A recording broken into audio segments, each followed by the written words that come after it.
बिस्मिल्लाहिर्रहमानिर्रहीम। अस्सलाम वालेकुम guys, welcome to math dot cloud.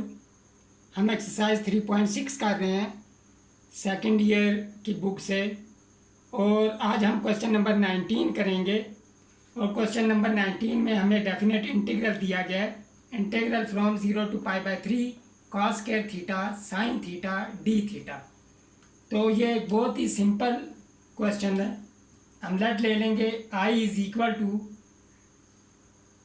Integral from 0 to π/3 cos square theta sine theta.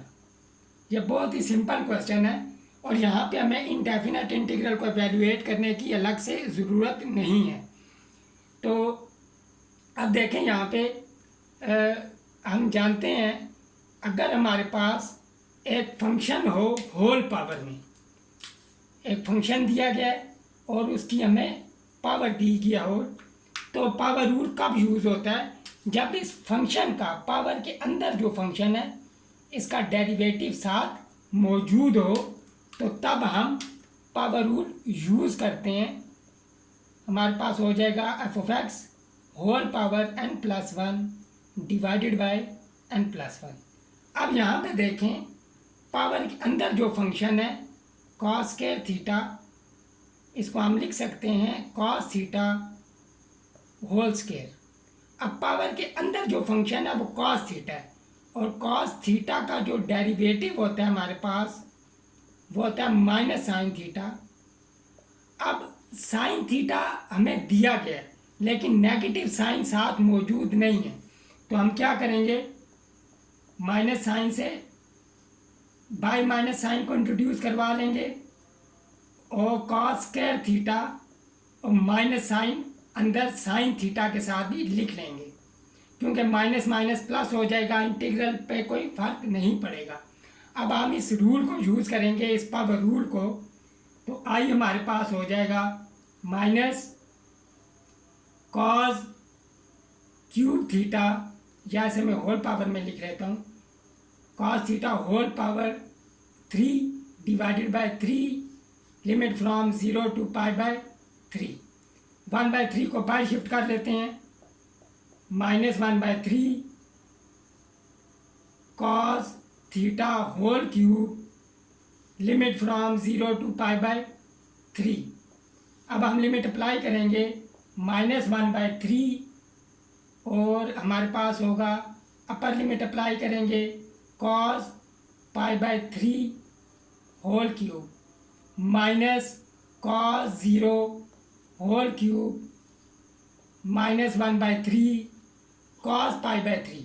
π/3 हमारे पास होता है 60 डिग्री, और cos 60 डिग्री हमारे पास होता है 1/2 के इक्वल 1/2 होल क्यूब आ जाएगा, और cos 0 1 होता है, 1 क्यूब 1 आ जाएगा, -1/3 1/8 -1 एलसीएम ले लेंगे हम, 8 एलसीएम आ जाएगा, यहाँ पे 1 यहाँ पे -8 -1/3 -7/8, ये मल्टीप्लाई होके माइनस माइनस प्लस हो जाएगा, 7/24 स्क्वायर यूनिट हमारा आंसर आ जाएगा। अब हम अपने इस क्वेश्चन की ज्योमेट्रिकल इंटरप्रिटेशन देखते हैं। वो कुछ यूँ होगी कि हमारे पास हम कोऑर्डिनेट सिस्टम ड्रा करते हैं, तो हमारे पास जो ग्राफ बनेगा ये कुछ इस तरह से बनेगा।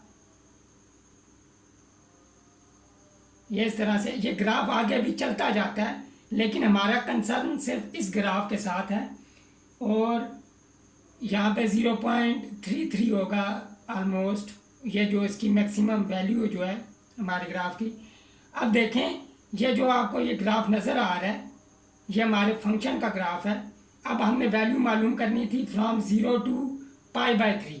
π/3 जो होता है वो इक्वल होता है 1 - 1.05 के लगभग, और यहाँ पे 1 होगा। अगर हम इसका प्रॉपरली ग्राफ ड्रा करें, 1 यहाँ पे आएगा कहीं पे, और 1.05 इसके साथ ही होगा कहीं पे। ये हमारी एक्चुअल वैल्यू है 1.05। अप्रॉक्सीमेटली ये। अब हमने फ्रॉम 0 to 1.05 हमने वैल्यू मालूम किया है π/3 तक, तो एरिया फाइंड किया एक्चुअली, और एरिया अंडर द कर्व, ये हमारी कर्व है, तो हमने एक्चुअली इस एरिया को कैलकुलेट किया है। ये आपको जो रेड शेडेड एरिया नज़र आ रहा है। मुझे उम्मीद है आपको ये क्वेश्चन समझ आ गया होगा। अगर आपको मेरी वीडियो पसंद आई है, इसे लाइक करें, इसे शेयर करें, और मेरे चैनल math.cloud को आप सब्सक्राइब करें। मिलते हैं नेक्स्ट वीडियो में क्वेश्चन नंबर 20 के साथ। टिल देन टेक केयर, अल्लाह हाफिज़।